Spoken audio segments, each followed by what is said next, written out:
Sa mundong ating ginagalawan, maraming maliliit na bagay ang madalas nating hindi napapansin. Tumingin ka sa lupa, isang hukbo ng mga langgam na walang sawang nagtatrabaho. Tumingin ka sa tubig, isang manipis na hibla na parang buhok pero gumagalaw ng kusa. May connection ba sila? Sinasabing ang kalikasan ay may sariling dila at kung makikinig tayo, may mga kwento silang ibubulong sa atin. Ngayon ilalahad natin ang alamat ng buhok ni Bathala at ang misteryong bumabalot sa kanila. Noong unang panahon, ang mga langgam ay nabubuhay ng kanya-kanya. Sila ay mayayabang at laging nagpapagalingan.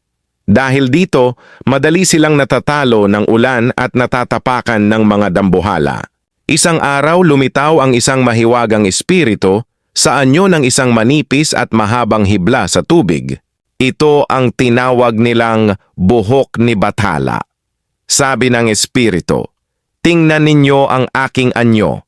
Ako ay payat at tila mahina, ngunit ako ay marunong sumunod sa agos at hindi nababali." Tinuruan ng espiritu ang mga langgam na ang tunay na lakas ay wala sa laki, kundi sa pagkakaisa. Ipinakita niya kung paano ang mga hibla kapag pinag-isa ay nagiging matibay na lubid. Mula noon ang mga langgam ay hindi na naghiwalay. Sa tuwing nakikita nila ang buhok na iyon sa tubig, naaalala nila ang sumpa ng pagkakaisa, na ang tagumpay ng isa ay tagumpay ng lahat. Ngunit ano nga ba ang buhok ni Bathala sa mata ng siyensya? Ang nakikita ninyong parang buhok ay tinatawag na horsehair worm. Bagamat parang mahiwaga, sila ay mga parasitoid.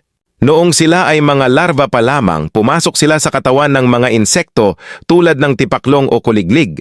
Dito na nagiging kakaiba ang kwento. Kapag handa na ang worm na lumabas, nagagawa nitong kontrolin ang utak ng kanyang host o ang insektong tinitirhan niya. Pinipilit nito ang insekto na maghanap ng tubig at tumalon doon. Sa oras na nasa tubig na, lalabas na ang worm para magparami. Huwag kayong mag-alala dahil ang mga ito ay hindi mapanganib sa tao o sa inyong mga alagang aso at pusa. Sila ay bahagi lamang ng masalimuot na balanse ng ating ecosystem. Ang bawat nilalang, mula sa pinakamaliit na langgam hanggang sa kakaibang horsehair worm, ay may mahalagang papel sa mundo.